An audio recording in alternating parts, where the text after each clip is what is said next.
വേദിയിലും സദസ്സിലുമുള്ള പ്രിയപ്പെട്ട സുഹൃത്തുക്കൾ, മലയാളത്തിൻ്റെ പ്രിയ കവി, ഗാനരചയിതാവ്, സാംസ്കാരിക പ്രവർത്തകൻ, അവാർഡ് സ്വീകരിച്ചുകൊണ്ട് സൂചിപ്പിച്ച പോലെ മനുഷ്യസ്നേഹി,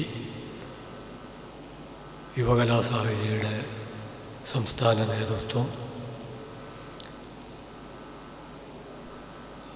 ആ അർത്ഥത്തിൽ നമുക്കെല്ലാം സുപരിചിതനായ PK ഗോപിക്കാണ് മീം അവാർഡ് സമർപ്പിച്ചിരിക്കുന്നത്. അതിലുള്ള ആഹ്ലാദം പങ്കുവെക്കുന്നു. ജൂനിയർ അവാർഡ് സ്വീകരിച്ച യുവപ്രതിഭ അദ്ദേഹത്തോടും അവാർഡ് നൽകിയവരോടും ഈ സദസ്സിനോടും സ്നേഹം പങ്കുവെക്കുന്നു. തുടർന്നുള്ള കവിയരങ്ങിൽ മലയാളത്തിൻ്റെ ശ്രദ്ധേയരായ കവികൾ S. ജോസഫ് ഉൾപ്പെടെ കവിത അവതരിപ്പിക്കാനുണ്ട്. എത്ര സമയമാണ് ഈ പ്രഭാഷണത്തിനുള്ളത് എന്നറിയില്ല. അതുകൊണ്ട് വളരെ സംക്ഷിപ്തമായി ചില കാര്യങ്ങൾ മാത്രം പറയാനാണ് ഞാൻ ശ്രമിക്കുന്നത്. അതിലേറ്റവും പ്രധാനപ്പെട്ട ഒന്ന്, ഇടപെടൽ എന്ന ഒരു കോളം ഞാൻ കുറേ കാലമായി ചെയ്യുന്നുണ്ട്. ഇടയ്ക്ക് നിന്നുപോയി.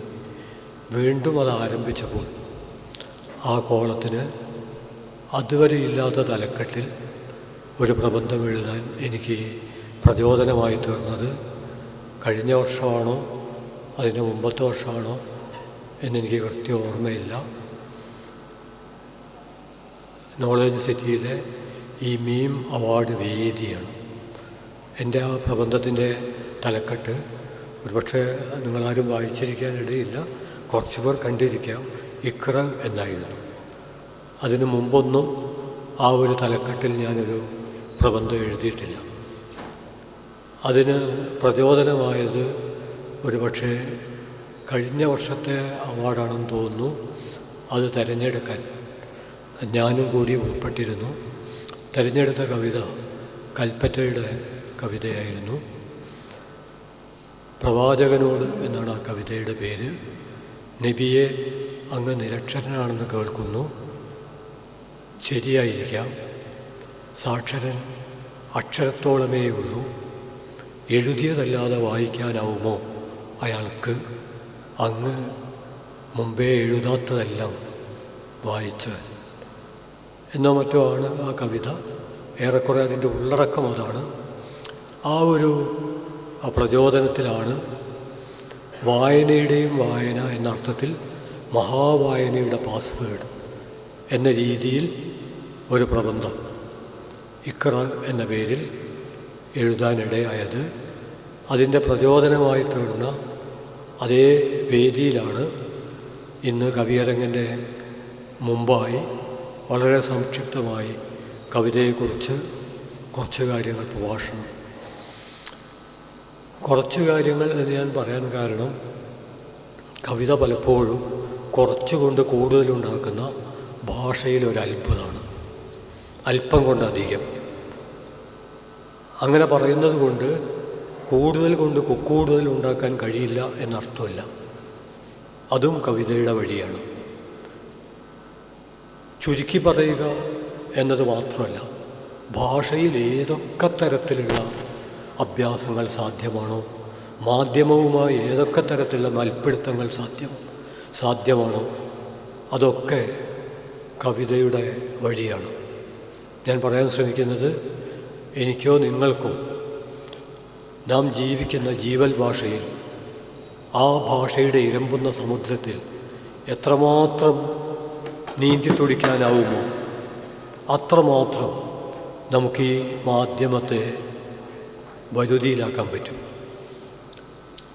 അപ്പോഴും ഒരു പരിമിതിയുണ്ട്. മാധ്യമത്തെ മെരുക്കലാണ് കവിത എന്ന് തോന്നും. അല്ല, മെരുങ്ങിയ വാക്കുകളെ വന്യവാക്കലും കവിതയുടെ ഭാഗമായി തീരും. ചുരുക്കി പറഞ്ഞാൽ, നിർവചനങ്ങളുടെ ഒരു ലോകത്ത് നിൽക്കാത്ത, നിശ്ചലമാവാത്ത, സദാ ചലനാത്മകമായ ഒന്നാണ് കാവ്യഭാഷ എന്ന് പറയുന്നത്. നാം നിത്യജീവിതത്തിൽ സാധാരണ ഉപയോഗിക്കുന്ന ഭാഷ തന്നെയാണ് കാവ്യഭാഷ. അതിന് കൊമ്പൊന്നുമില്ല. പക്ഷേ ഈ സാധാരണ ഭാഷയെ സാധാരണമല്ലാതാക്കുന്ന, സാധാരണമായിരിക്കെ തന്നെ അതിന് അസാധാരണമായ ഒരു പൊലിമ നൽകുന്ന, കടമ്മനിട്ട തൻ്റെ ഒരു കവിതയിൽ മുമ്പ് പറഞ്ഞിട്ടുണ്ട്, വിസ്മയം പോലെ ലഭിക്കും നിമിഷങ്ങൾക്ക് അർത്ഥം കൊടുത്ത് പൊലിപ്പിച്ചെടുക്കണം. നമുക്ക് ലഭിക്കുന്നത് ഏതാനും നിമിഷങ്ങളാണ്. പക്ഷെ ആ നിമിഷങ്ങൾക്ക് അർത്ഥം കൊടുത്ത് നിറപ്പകിട്ടുള്ളതാക്കി മാറ്റിത്തീർക്കുക എന്നുള്ളത് വളരെ പ്രധാനപ്പെട്ടതാണ്. എന്നാൽ നാം ജീവിക്കുന്ന കാലവും അത്രത്തോളം പ്രധാനപ്പെട്ട ഒന്നാണ്. കാരണം എല്ലാ കാലത്തും നിറപ്പകിട്ടുള്ളതാക്കുക എന്നുള്ളത് പ്രയാസമായി തീരും. നിറങ്ങളൊക്കെ ചോർന്നു പോകുന്നൊരു കാലത്ത്, മനുഷ്യജീവിതത്തിൻ്റെ മനോഹാരിതകളൊക്കെ മാഞ്ഞു പോകുന്നൊരു കാലത്ത്, ക്രൂരത കൊടിയടയാളമായി നമ്മുടെ ജീവിതത്തിൻ്റെ നേരെ ഇടിച്ചു വരുന്നൊരു കാലത്ത് തീർച്ചയായിട്ടും നിറപ്പകിട്ടുള്ള വാക്കുകൾ എന്ന് പറയുന്നത് ചിലപ്പോൾ കുറ്റകരം കൂടിയായിത്തീരും. അതുകൊണ്ട് ഞാൻ സൂചിപ്പിക്കാൻ ശ്രമിക്കുന്നത്, നിർവചനങ്ങളിൽ നിൽക്കാത്ത, വന്യമായ സ്വഭാവം പുലർത്തുന്ന, എത്ര മെരുക്കിയാലും പൂർണ്ണമായും മെരുകാത്ത ഭാഷയിൽ ഉള്ള ഒരിടപെടലാണ് സത്യത്തിൽ കവിത. അത് ഭാഷയുടെ സാധ്യതയാണ്.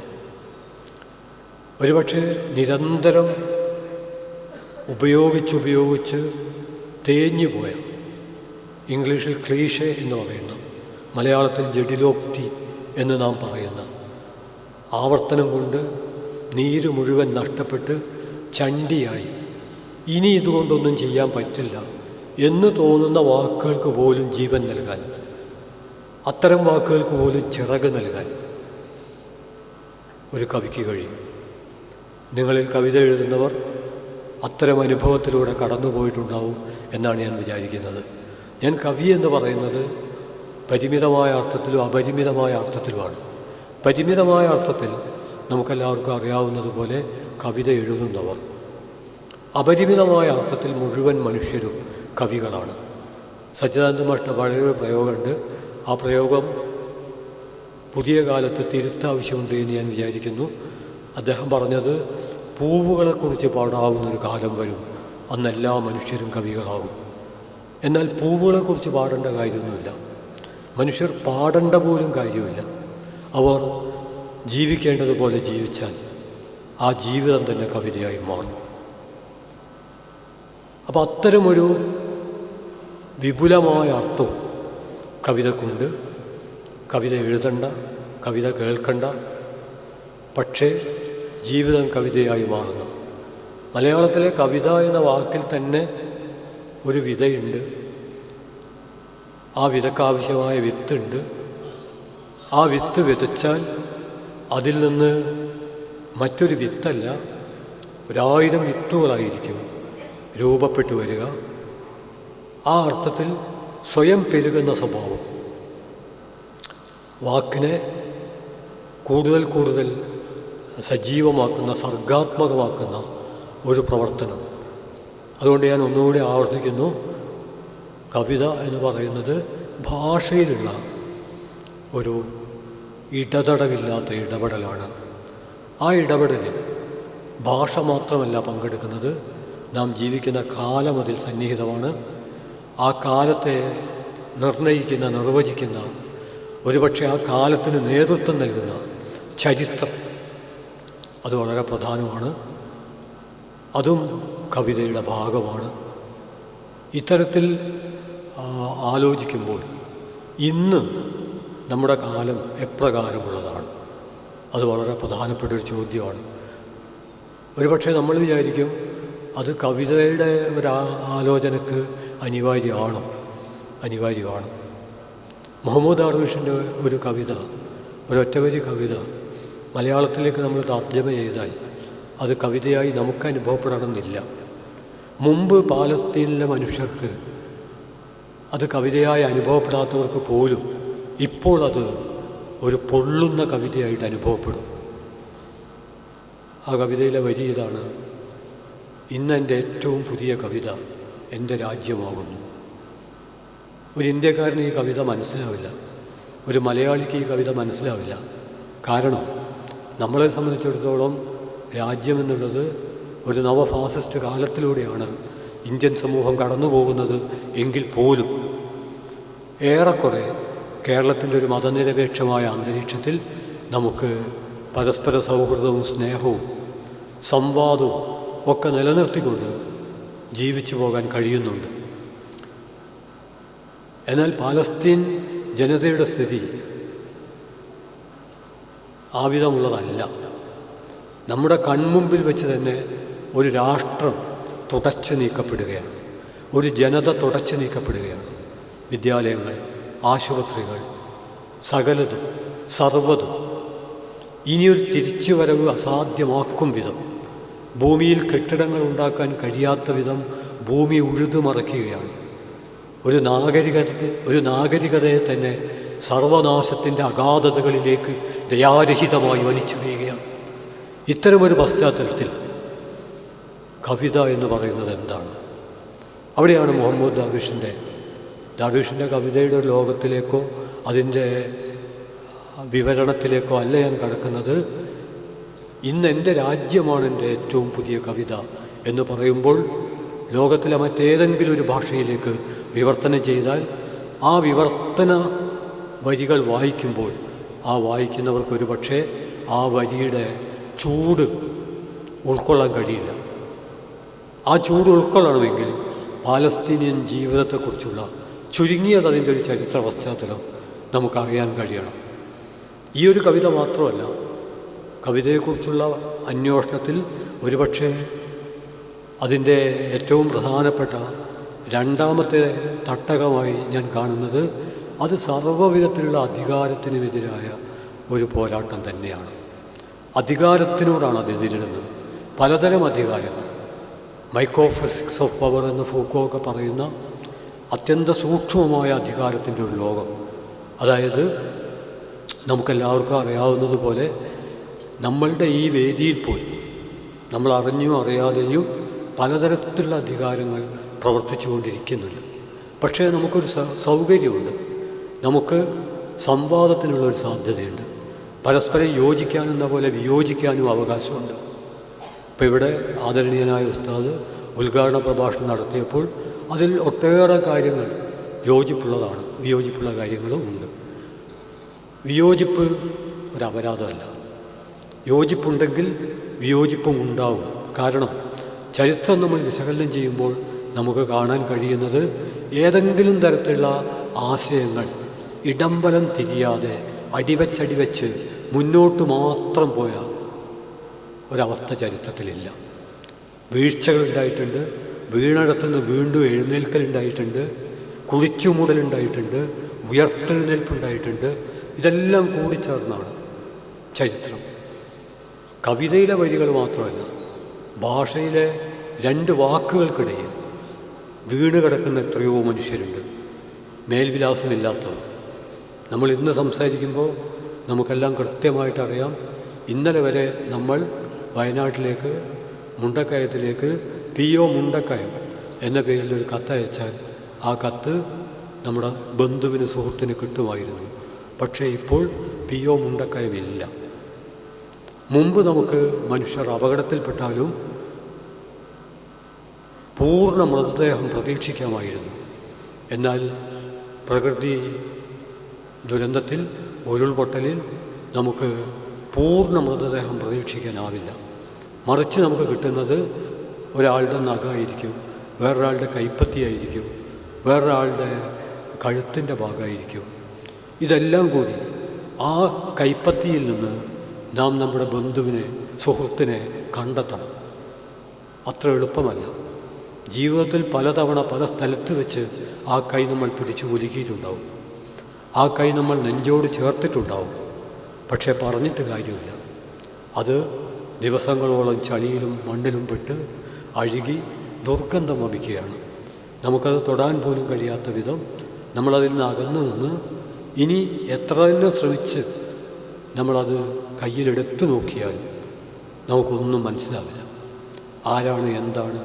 ഒരു കാലത്ത് നമ്മെ കെട്ടിപ്പുണർന്ന കൈകളാണത്. പക്ഷേ നമുക്ക് മനസ്സിലാവില്ല. നമ്മളതിനൊരു അക്കം ഇടുന്നു, C12 അല്ലെങ്കിൽ C13, ചൂരൽമല 12, ചൂരൽമല 13. ഞാൻ പറയുന്നത് നാം ജീവിക്കുന്ന കാലഘട്ടത്തിൽ നമ്മുടെ ഭാഷയിൽ വരുന്ന മാറ്റം. മലയാളത്തിൽ നമ്മൾ സി എന്ന ഇംഗ്ലീഷ് വാക്കാണ്, ചൂ 12 എന്നല്ല, സി 12 എന്നാണ് നമ്മൾ ഉപയോഗിക്കുന്നത്. ഇങ്ങനെ നിരവധിയായ കാര്യങ്ങൾ. ഭാഷ എന്ന് പറയുന്നതും ഒരു ഒഴുക്കാണ്. അതിലേക്ക് പലതരം വാക്കുകൾ വന്നു ചേരുന്നുണ്ട്, അതിൽ നിന്ന് പലതരം വാക്കുകൾ ഒഴുകിപ്പോകുന്നുണ്ട്. ഇങ്ങനെ സങ്കീർണതയുണ്ട്. ഈ സങ്കീർണതയുമായിട്ടുള്ള വലിയൊരു മണിപ്പിടുത്തമാണ്. അതുകൊണ്ട് എഴുതിയാലും എഴുതിയിട്ടില്ലെങ്കിലും മനുഷ്യരെ സംബന്ധിച്ചിടത്തോളം നിന്നിടത്ത് നിൽക്കാൻ പറ്റില്ല. അവിടെയാണ് നമ്മൾ തുളുമ്പിപ്പോവും, ചിലപ്പോൾ നമ്മൾ കവിഞ്ഞു പോവും, ചിലപ്പോൾ നാം ചിലപ്പോൾ നമുക്ക് തന്നെ സ്പർശിക്കാനാവാത്ത ഉയരങ്ങളിലേക്ക്, നമുക്ക് മുകളിലേക്ക് കയറി നിൽക്കുന്ന അവസ്ഥയുണ്ടാവും. അതിനെയാണ് നമ്മൾ വിസ്മയം എന്ന് പറയുന്നത്. അവിടെയാണ് ഞാൻ നേരത്തെ പറഞ്ഞ കടലിൻ്റെ വിസ്മയം പോലെ ലഭിക്കുന്ന നിമിഷങ്ങൾക്ക് അർത്ഥം കൊടുത്ത് പൊലിപ്പിച്ചെടുക്കണം എന്ന പ്രയോഗം പ്രസക്തമാവുന്നത്. പ്രവാചകനെക്കുറിച്ച് പറയുമ്പോൾ മലയാളത്തിൽ, ഞാനിവിടെ വന്നപ്പോൾ എനിക്ക് മുഴുവൻ കേൾക്കാൻ പറ്റിയിട്ടില്ല, മലയാളത്തിൽ എത്ര കവിതകൾ വന്നിട്ടുണ്ട് എന്നുള്ളത് തീർച്ചയായിട്ടും ഗവേഷണത്തിൻ്റെ ഒരു വിഷയമാണ്. പുസ്തകങ്ങൾ വന്നിട്ടുണ്ട്. വള്ളത്തോൾ മുതൽ, ശ്രീനാരായണ ഗുരു മുതൽ, വള്ളത്തോൾ മുതൽ, പി കുഞ്ഞിരാമൻ നായർ മുതൽ, ഉള്ളൂർ മുതൽ, പി.കെ. ഗോപി മുതൽ നിരവധി പേർ, സച്ചിദാനന്ദ മാഷ്, ആലങ്കോട് ലീലാകൃഷ്ണൻ, കൽപ്പറ്റ, ഒട്ടേറെ പേർ ഇത്തരം കവിതകൾ എഴുതിയിട്ടുണ്ട്. ഈ കവിതകളിൽ വന്നിട്ടുള്ള ആശയങ്ങളുടെ ലോകം എന്താണ്? സത്യത്തിൽ ഇനിയും ഒട്ടേറെ കവിതകൾ എഴുതപ്പെടണമെങ്കിൽ ഇത് സംബന്ധമായ ആശയങ്ങൾ, അനുഭവങ്ങൾ, അനുഭൂതികൾ ഇതൊക്കെ വളരെ വ്യാപകമായി നമ്മുടെ സമൂഹത്തിൽ ചർച്ച ചെയ്യപ്പെടണം. പ്രവാചകൻ ഒന്നായിരിക്കും, പക്ഷേ അതേക്കുറിച്ചുള്ള കാഴ്ചപ്പാടുകൾ പലതായിരിക്കും. ആ പല കാഴ്ചപ്പാടുകൾക്ക് ചിലപ്പോൾ പരസ്പരം പൊരുത്തപ്പെടാത്തായിരിക്കും, പൊരുതുന്നത് പോലുമായിരിക്കും. അതിനെല്ലാം പ്രവർത്തിക്കാൻ മാത്രം വിസ്തൃതമായൊരിടമുണ്ടായിത്തീരുകയാണെങ്കിൽ ഉറപ്പാണ് ഒരുപാട് കവിതകൾ ഉണ്ടാകും. പക്ഷേ നമ്മുടെ കാലത്തിൻ്റെ മൗലികമായൊരു പരിമിതി, നമ്മൾ കവിതയാണെങ്കിലും കഥയാണെങ്കിലും ഒക്കെ അതിനെ വിമർശിക്കുക എന്നൊരവസ്ഥ വിട്ടിട്ട് തീർച്ചയായിട്ടും വിമർശിക്കേണ്ടതുണ്ട്. വായന എന്ന് പറഞ്ഞാൽ തന്നെ സൂക്ഷ്മമായ വിമർശനം തന്നെയാണ്. നമ്മുടെ യോജിപ്പ് വിയോജിപ്പ് ഒക്കെ അവതരിപ്പിക്കേണ്ടതുണ്ട്. പക്ഷേ അത് അവതരണം മാത്രമായിട്ടാണ്, ആശയരംഗത്ത് അവതരണം മാത്രമായിട്ടാണ് നിൽക്കേണ്ടത്. അതിന് പകരം അതൊരാക്രമണമായി തീരുകയാണെങ്കിൽ സ്വാഭാവികമായിട്ടും മനുഷ്യപ്രകൃതത്തിൻ്റെ ഒരു പരിമിതി എന്ന് പറയുന്നത് എക്സ് ആണെങ്കിലും വൈ ആണെങ്കിലും ഞാനാണെങ്കിലും നിങ്ങളാണെങ്കിലും നമ്മളോട് പൊരുത്തപ്പെടുന്ന ആശയങ്ങൾ നമുക്ക് പ്രിയപ്പെട്ടതായിരിക്കും. അതൊരു മനുഷ്യ സഹജമായൊരു പ്രശ്നമാണ്. നമ്മളോട് പൊരുത്തപ്പെടാത്ത, നമ്മളുടെ ആശയങ്ങളോട് പൊരുത്തപ്പെടാത്ത ആശയങ്ങൾ നമുക്ക് അപ്രിയമായിരിക്കും. ആ വിധം വിഭജനം ഉണ്ടാകുന്നതിൽ തെറ്റില്ല. എന്നാൽ ആ വിഭജനം വെറുപ്പായി, വിദ്വേഷമായി, കലഹമായി, കൊലയായി മാറുമ്പോൾ അത് കവിതയുടെ, എഴുത്തിൻ്റെ, അന്വേഷണങ്ങളുടെ അന്ത്യമായി തീരും.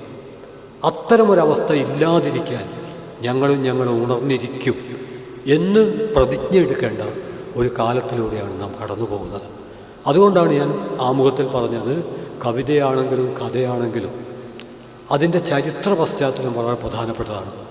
ഈ അടുത്ത് എൻ്റെ വ്യക്തിപരമായൊരു അനുഭവം പറഞ്ഞാൽ, മലയാളത്തിൽ ഇപ്പോൾ ഈ കാലത്തോട് പെട്ടെന്ന് സംവദിക്കുന്ന തരത്തിലുള്ള ധാരാളം കവിതകൾ ഉണ്ടായിക്കൊണ്ടിരിക്കുന്നുണ്ട്. സൗകര്യത്തിന് വേണ്ടി തന്നെ പോസ്റ്റർ കവിതകൾ, നഗ്ന കവിതകൾ, മിന്നൽ കവിതകൾ, നാനോ കവിതകൾ എന്നൊക്കെ വിളിക്കാവുന്നതാണ്.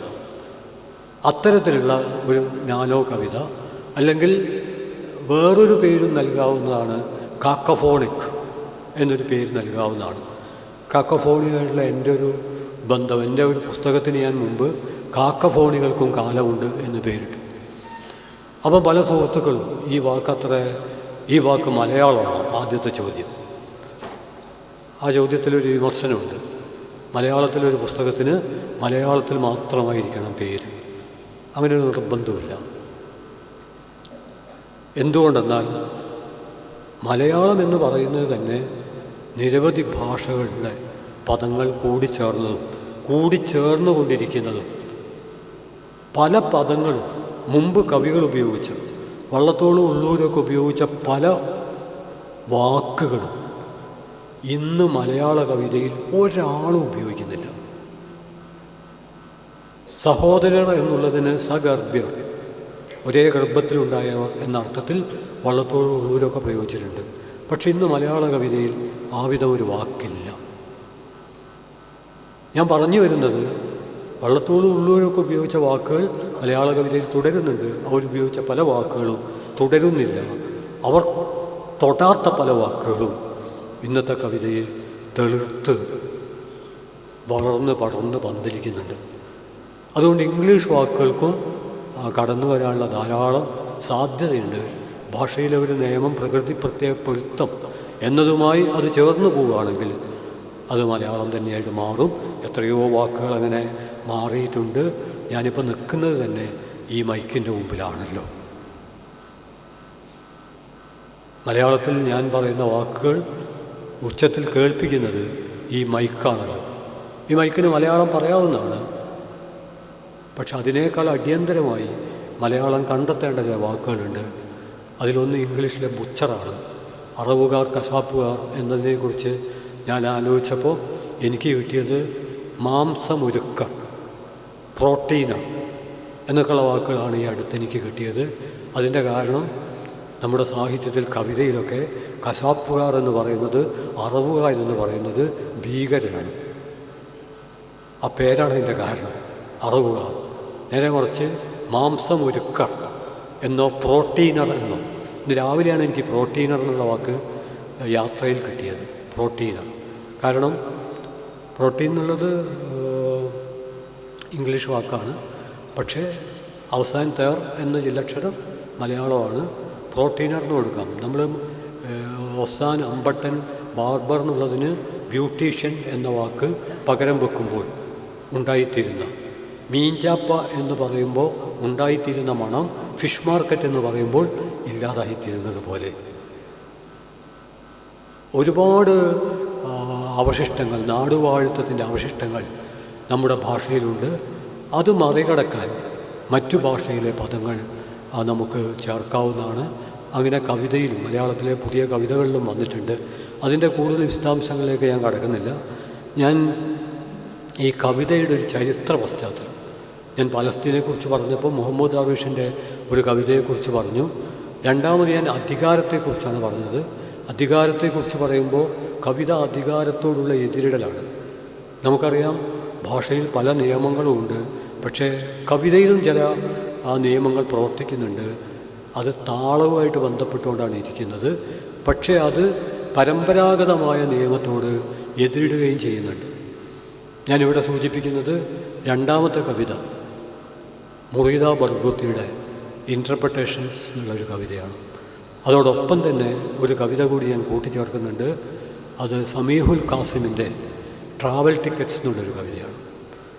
ട്രാവൽ ടിക്കറ്റ്സ് എന്നുള്ള കവിത ഇന്ന് നമ്മൾ എല്ലാ സ്ഥലത്തും പറയണമെന്നാണ് ഞാൻ വിചാരിക്കുന്നത്.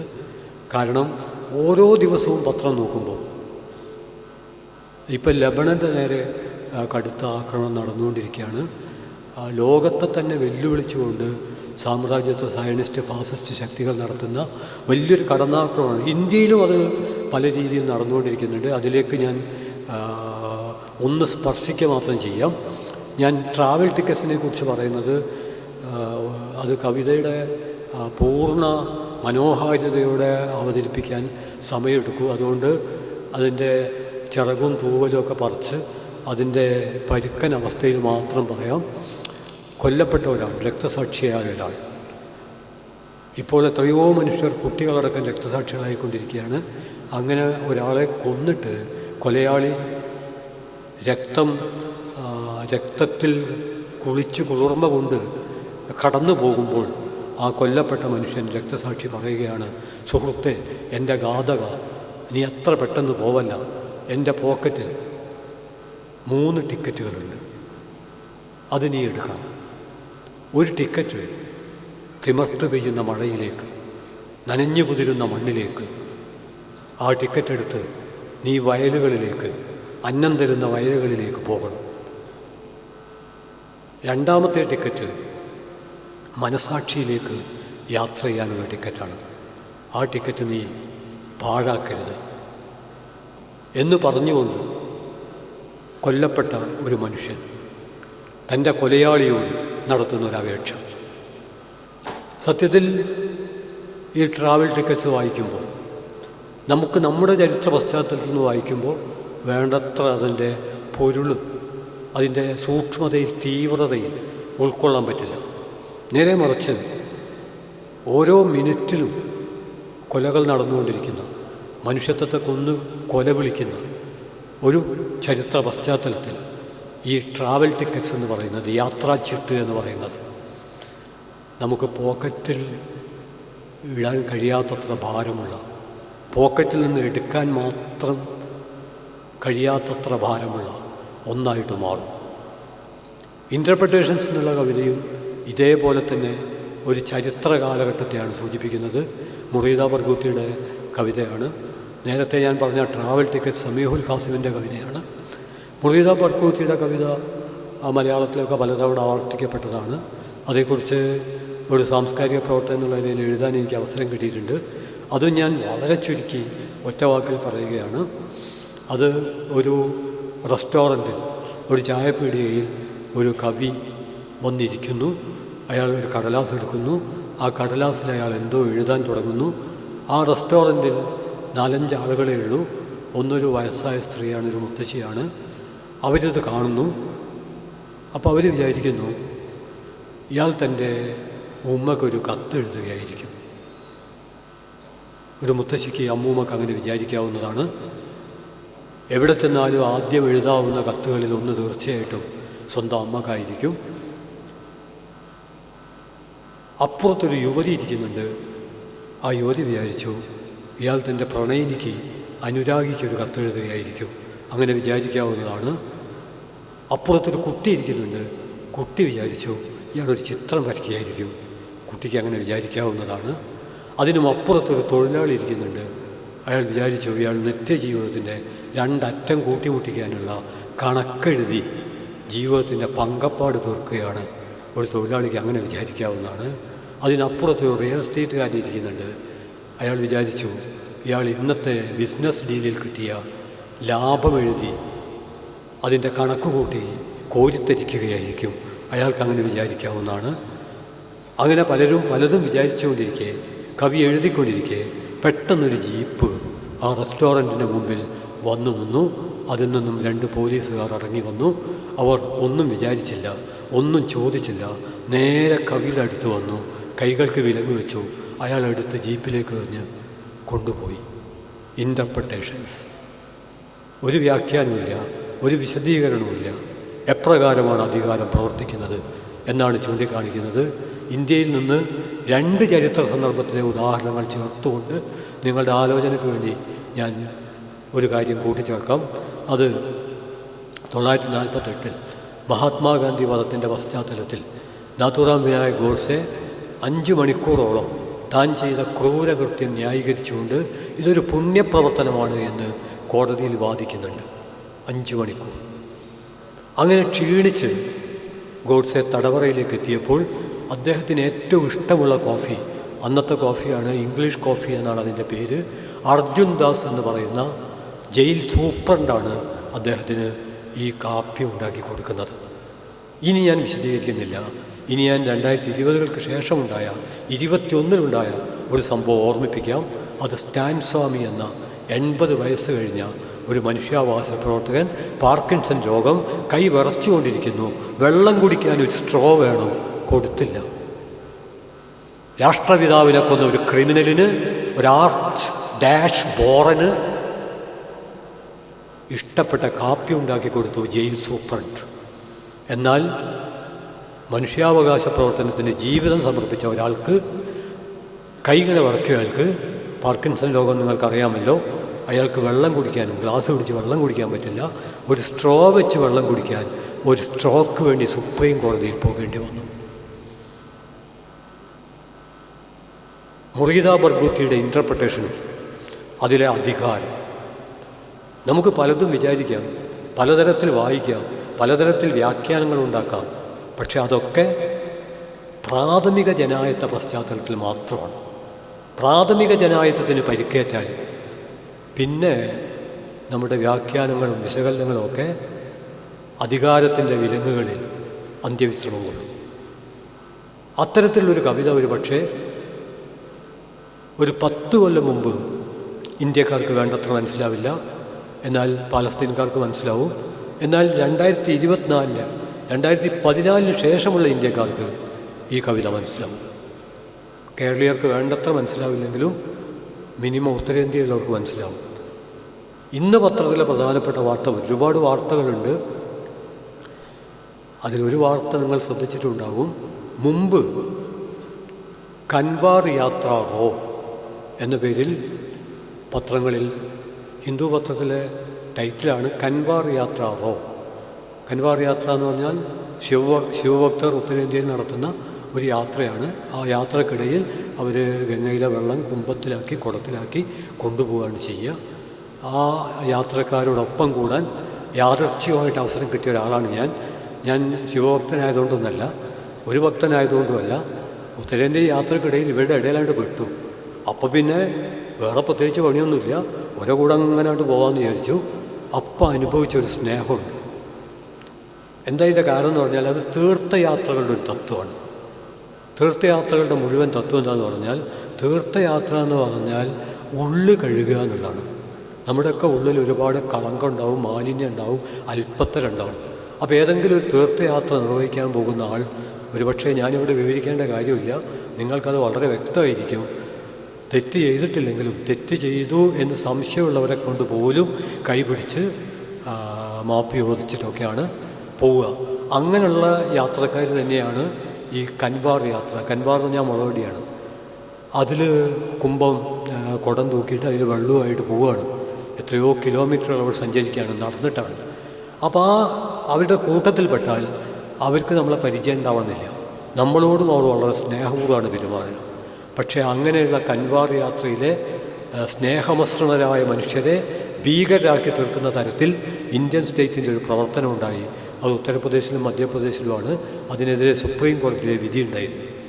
അതെന്താണെന്ന് പറഞ്ഞാൽ, മുമ്പൊക്കെ ഈ ചായപ്പീടികയിൽ ഞങ്ങളുടെ നാട്ടിലൊക്കെ, നിങ്ങളുടെ നാട്ടിലെങ്ങനെയാണെന്ന് അറിഞ്ഞുകൂടാ, പലഹാരത്തിൻ്റെ പേര് എഴുതി വെക്കും. ഉണ്ടപ്പൊരി, നെയ്യപ്പം എന്നൊക്കെ എഴുതി വെക്കും. ഇപ്പം സർക്കാർ കൽപ്പിച്ചിരിക്കുന്നത് അത് നടത്തുന്ന ആളുടെ പേരും അവിടെ ജോലി ചെയ്യുന്ന ആളുടെ പേരും എഴുതിയാൽ മതി.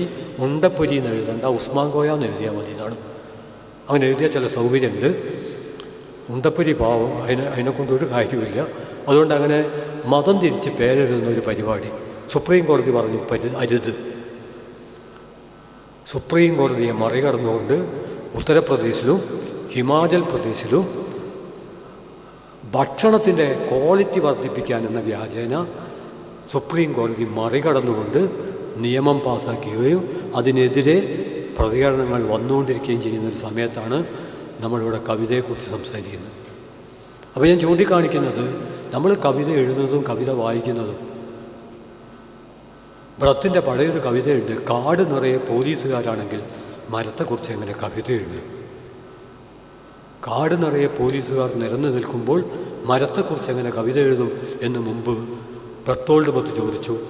അതേപോലെ നമ്മുടെ ജീവിത പശ്ചാത്തലം, അത്തരമൊരു പശ്ചാത്തലത്തെക്കുറിച്ച് ഞാൻ നേരത്തെ പറഞ്ഞ പോസ്റ്റർ കവിത, മിന്നൽ കവിത, നാനോ കവിത എന്നൊക്കെ പറയുന്ന വകുപ്പിൽ പെടുത്താവുന്ന ഒരു കവിത വായിക്കാം.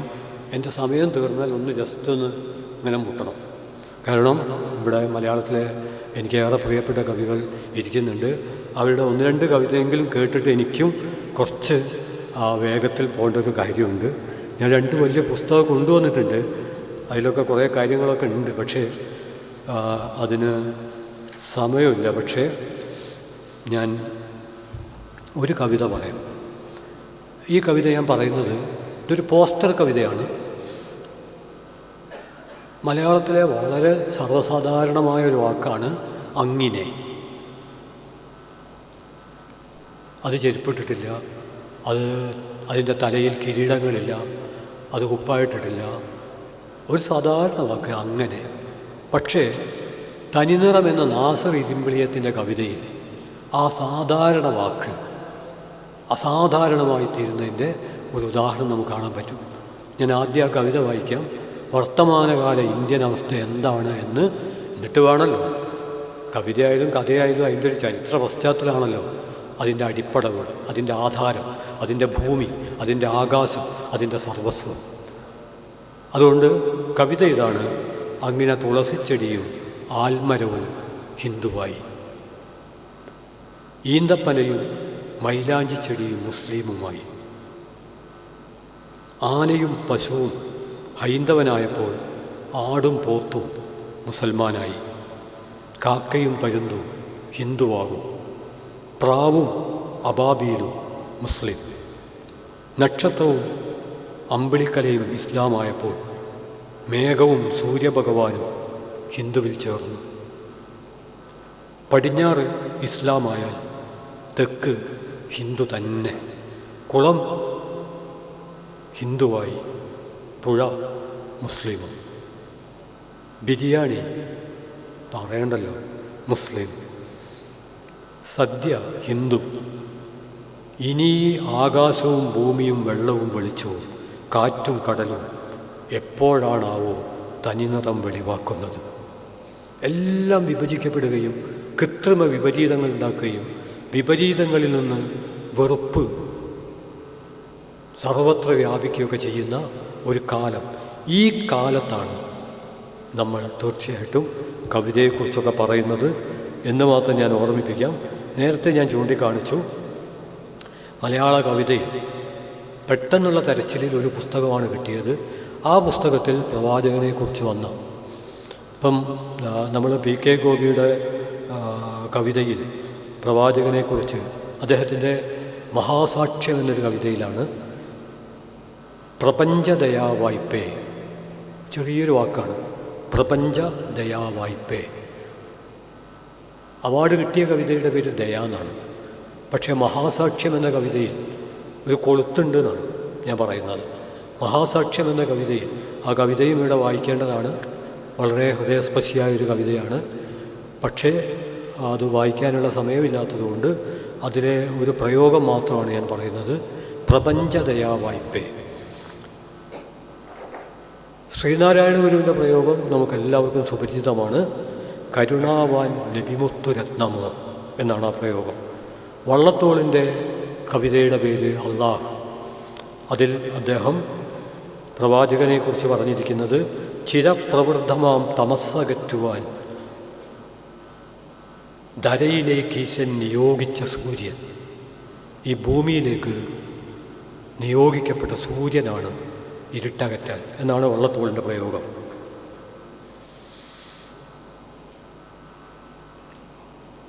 ജാതകം തിരുത്തി എന്ന വള്ളത്തോളിൻ്റെ കവിതയിൽ ജീവനാമൃതം മൃതർക്കാഹിക കൊണ്ടുവന്നവൻ എന്നാണ്. ജീവനാമൃതം മൃതർക്കായി കൊണ്ടുവന്നവൻ. ഉള്ളൂരിൻ്റെ ഒരു കവിതയുണ്ട്. സത്യത്തിൽ കവിത വായിക്കാൻ സമയമില്ലാത്തതുകൊണ്ടാണ്. ദയയുടെ ജയൻ എന്നാണ് കവിതയുടെ പേര്.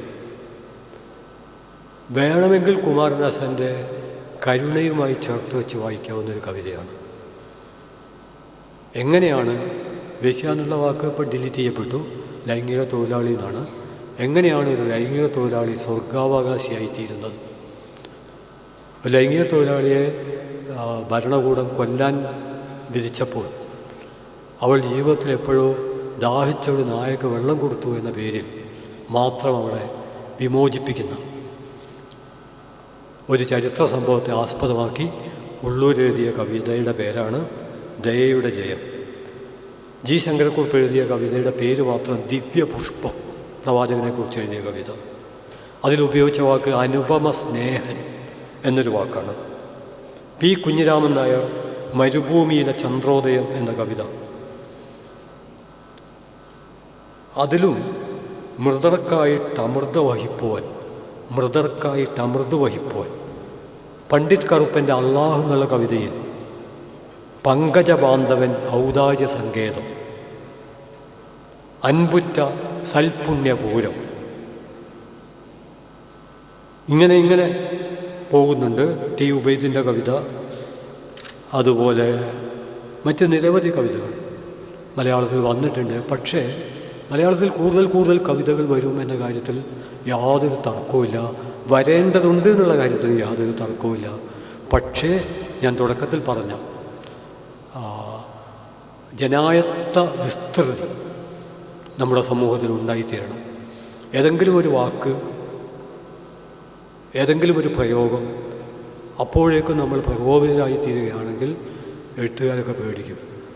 ഈ വാക്ക് പറയാൻ പറ്റുമോ, ആ വാക്ക് പറയാൻ പറ്റുമോ? ഇന്നത്തെ ഇന്ത്യൻ അവസ്ഥ അതാണ്. ഇന്ത്യൻ അവസ്ഥയിൽ പലതും എഴുതാൻ ആളുകൾക്ക് പറ്റുന്നില്ല. സർക്കാരിൻ്റെ സെൻസർഷിപ്പ് ഉള്ളതുകൊണ്ടല്ല, നമ്മൾ സ്വയം സെൻസർഷിപ്പ് ഏർപ്പെടുത്തുകയാണ്. അപ്പോൾ ഇത്തരമൊരവസ്ഥയെ അതിജീവിക്കുന്ന, അതായത് സൗന്ദര്യശാസ്ത്രത്തിൻ്റെ മണ്ഡലത്തിൽ കുറേ കൂടി സൂക്ഷ്മതയും വിസ്തൃതിയും ഒരു സ്നേഹസംവാദത്തിൻ്റെ ഒരു കാര്യം ഉറപ്പാണ്. അത് ലോകം എത്ര തലകുത്തി നിന്നാലും എല്ലാവരെയും ഒരേ അച്ചിലേക്ക് വാർത്തെടുക്കുക സാധ്യമാണ്. ഓരോ മനുഷ്യൻ്റെയും പെരുവിരൽ വ്യത്യസ്തമാണ്. അതുകൊണ്ട് വ്യത്യസ്തത എന്നുള്ളത് നമ്മുടെ ജീവിതത്തിൻ്റെ ഒരു അനിവാര്യ ഭാഗമാണ്. അത് നമ്മുടെ സംഭാഷണത്തിലും എഴുത്തിലും പറച്ചിലും ജീവിതത്തിലും എല്ലാം ഉണ്ടാവും. ആ ബഹുസ്വരത ആഘോഷിക്കുക എന്നുള്ളത് തന്നെയാണ് സെലിബ്രേഷൻ ഓഫ് ദി ഡൈവേഴ്സിറ്റി എന്നുള്ളത് വളരെ പ്രധാനമാണ്. അതുകൊണ്ട് ഇതിൻ്റെ മറ്റു കൂടുതൽ കാര്യങ്ങളിലേക്ക് ഞാൻ കടക്കുന്നില്ല.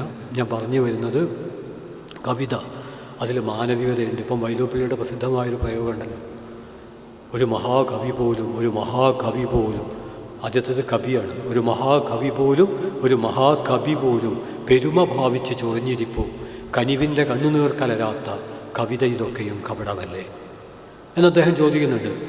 അങ്ങനെ അദ്ദേഹത്തിന് ചോദിക്കാം. അതിനോട് എതിരിട്ടുകൊണ്ട് വേറൊരു കവിത എഴുതാം. ഇങ്ങനെ കവിതയുടെ മണ്ഡലത്തിൽ സാധ്യമായ എല്ലാ പരീക്ഷണങ്ങളും, ഓരോ പരീക്ഷണങ്ങളും പുതിയ അനുഭൂതിയുടെ ചക്രവാളങ്ങളിലേക്ക് നമ്മെ നയിക്കണം.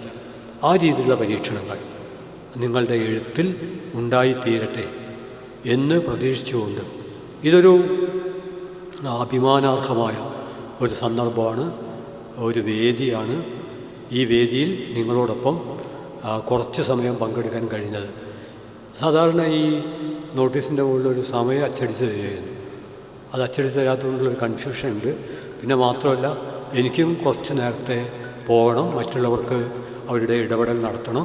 അതുകൊണ്ട് ഇതുപോലുള്ള വളരെ പ്രബുദ്ധമായ, ഞാൻ പറഞ്ഞല്ലോ, എൻ്റെ ഒരു പ്രബന്ധത്തിന് ഒരു പുതിയ തലക്കെട്ട് നൽകാൻ പ്രേരണയായി തീർന്നത് കഴിഞ്ഞ വർഷം ഈ ഒരു സാംസ്കാരിക പ്രബുദ്ധ സദസ്സിൽ പങ്കെടുത്തതാണ്.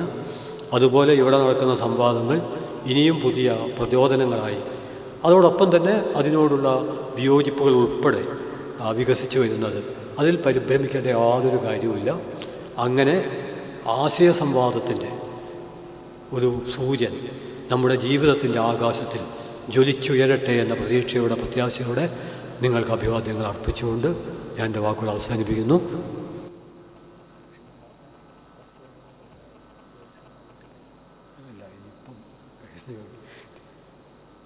പോയി തോന്നുന്നു. കവിതയെക്കുറിച്ചായിരുന്നു പറഞ്ഞത്. മഹാസാക്ഷ്യം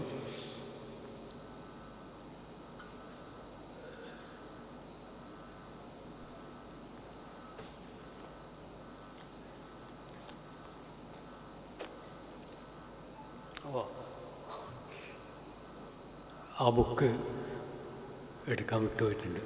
അതെന്നൊരു കവിതയാണ്, മഹാസാക്ഷി എന്നുള്ള കവിത. ഏകദേശം ഞാൻ അവസാനിപ്പിച്ചപ്പോഴാണ് സുഹൃത്ത് പെട്ടെന്ന് പറഞ്ഞത്. അപ്പോൾ അതൊരു സ്നേഹമാണ് ആ പറച്ചിൽ. അതുകൊണ്ട് ഞാൻ അവസാനിപ്പിച്ചെങ്കിലും അത് ചൊല്ലാൻ പറ്റും എന്നുള്ള പ്രതീക്ഷയിൽ എൻ്റെ ബാഗിൽ ഞാനത് എഴുതി വച്ചിട്ടില്ല. അച്ചടിച്ച കവിത കയ്യിലുള്ളതുകൊണ്ട് ഉടനെ ബാഗ് എടുക്കാൻ വേണ്ടി പോയി. ബാഗ് തുറന്നപ്പോൾ കവിത കാണുന്നില്ല. ആ കാണായികയും ഒരു കവിതയാണല്ലോ എന്ന് കരുതിക്കൊണ്ട് നിങ്ങൾക്ക് അഭിവാദ്യങ്ങൾ അർപ്പിച്ചുകൊണ്ട് ഞാൻ അവസാനിപ്പിക്കുന്നു.